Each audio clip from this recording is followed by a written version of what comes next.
Hello and welcome to Perspectives on the Voice of America. I'm Dimyake Mwakaliele. Zimbabwe's President Robert Mugabe and opposition leaders Morgan Tsvangirai and Arthur Mutambara signed a landmark power-sharing deal Monday in an attempt to end months of political turmoil and a deep economic crisis. After signing the agreement, Mr. Mugabe and his longtime political rival, founding MDC leader Morgan Tsvangirai, shook hands in the capital, Harare. Under the deal, Mr. Mugabe will remain president and Mr. Tsvangirai will be prime minister. Mutambara, the leader of a smaller opposition group, will be the deputy prime minister.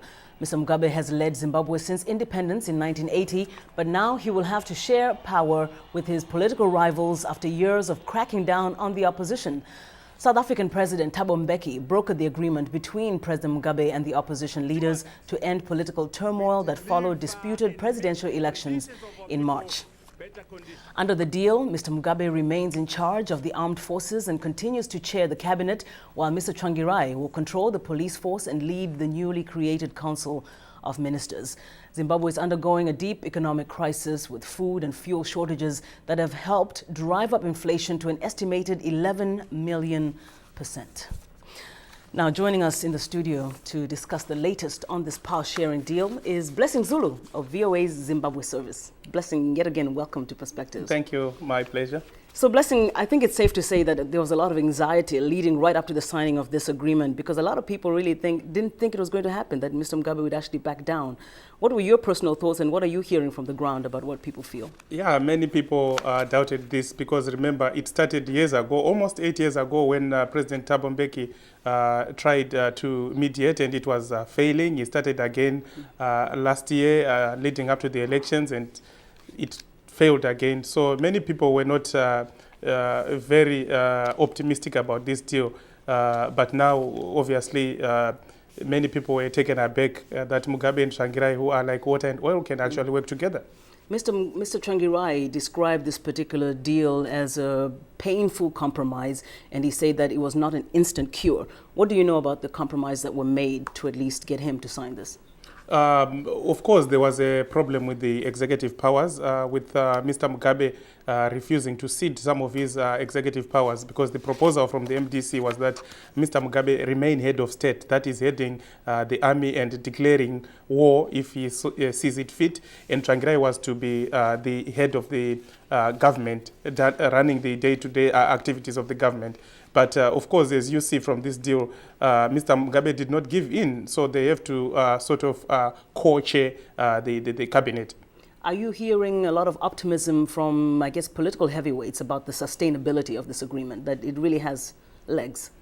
Many people that I've talked to, unfortunately, are pessimistic. They are saying the signing is just a first step in a very, very long process. As you can see also from the international community, no one is really enthusiastic to endorse this deal. The IMF, for example, has said we want to see the policies that will come. The British government, the European Union.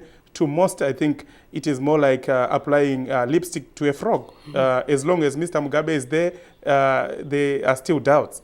Now, among the top priorities of this new government is, of course, fixing the economy. And you just mentioned the role of the IMF, the British government, the European Union, the US, etc. What do you believe will now, what will this new government need to show for these different financial groupings to start now trying to come to Zimbabwe's assistance? I think the first thing right now that Zimbabweans need is humanitarian assistance. Remember, the Mugabe government has actually banned some humanitarian groups from distributing food, and after that has been settled, I think they can now move to try and convince the international community to come and assist, because there's no way that Zimbabwe is going to recover if there is no FDI, foreign direct investment.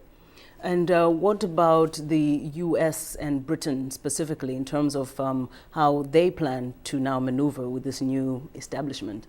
I think the way they are doing it, that's the way to go. First, they have to see sincerity on the part of Mr. Mugabe, because it's not just signing and then money starts flowing in. There's also a need to ensure that he is following to the letter what is in this agreement. So that's why I think they've adopted a wait-and-see attitude. Very briefly, Zulu, if you can answer this question, is there now a functioning opposition in Zimbabwe, or it's been usurped?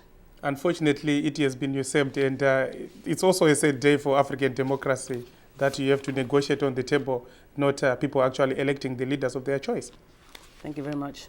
That's it for today. For the latest on Zimbabwe and breaking news from Africa and around the world, please go to voanews.com. And for more in-depth coverage of the historic power-sharing deal in Zimbabwe, join Shaka Sali and his guests on Straight Talk Africa, Wednesday at 18:30 UTC.